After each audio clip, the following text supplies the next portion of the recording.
Sejarah peradaban Islam di Asia Tenggara adalah kisah yang menarik dan penuh warna.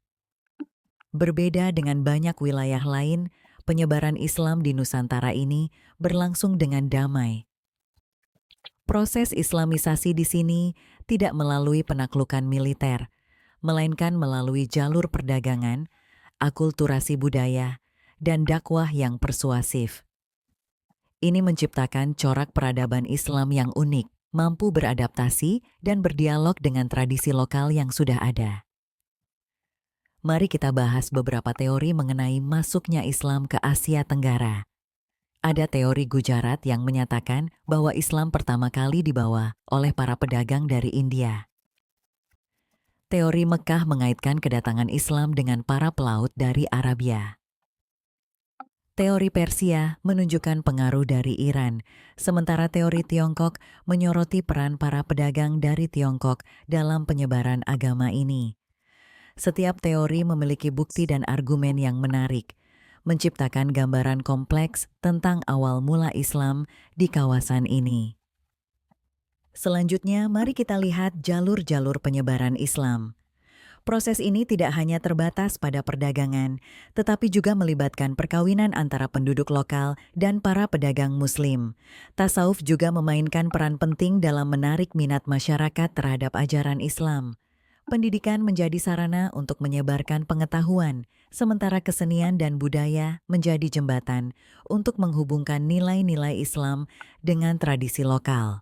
Dalam konteks politik, banyak kerajaan yang mengadopsi Islam sebagai agama resmi, yang semakin memperkuat penyebarannya. Berbicara tentang kerajaan-kerajaan Islam, kita tidak bisa melewatkan kerajaan Samudra Pasai yang dikenal sebagai salah satu pusat perdagangan dan penyebaran Islam pertama di Nusantara.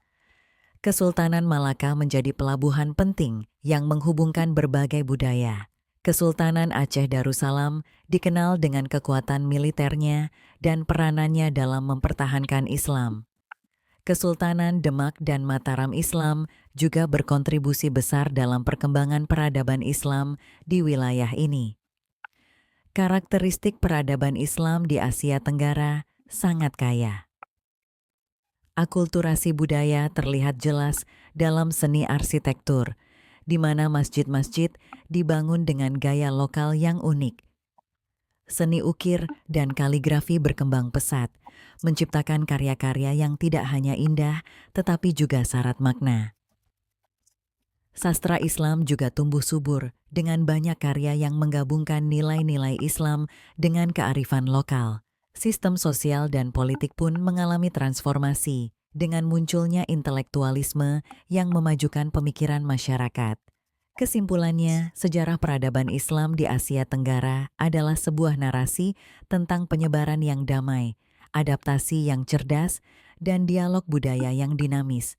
Ini adalah bukti bahwa Islam tidak hanya diterima, tetapi juga diolah dan diperkaya oleh budaya lokal, menciptakan sebuah peradaban yang harmonis dan berkelanjutan.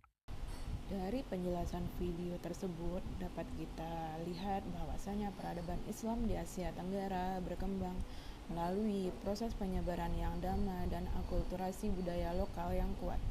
Islam masuk ke wilayah ini terutama lewat jalur perdagangan maritim sejak abad ke-7 Masehi. Dalam perkembangan sosial dan politik, muncullah institusi-institusi seperti pesantren, madrasah yang mengintegrasikan pembelajaran agama dan ilmu pengetahuan secara praktis. Modernisasi Islam di Asia Tenggara muncul sebagai respon terhadap kolonialisme dan tantangan zaman modern dengan gerakan pembaharuan yang didukung oleh tokoh-tokoh reformis, media massa, dan organisasi sosial. Proses modernisasi ini juga terasa sebagai kelanjutan dari tradisi adaptasi Islam selama berabad-abad.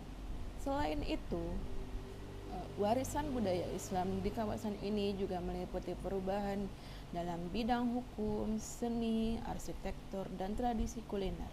Sementara di tantangan abad ke-21 ini telah terdapat banyak digitalisasi dakwah dan isu-isu pluralisme yang menjadi fokus pergerakan modern.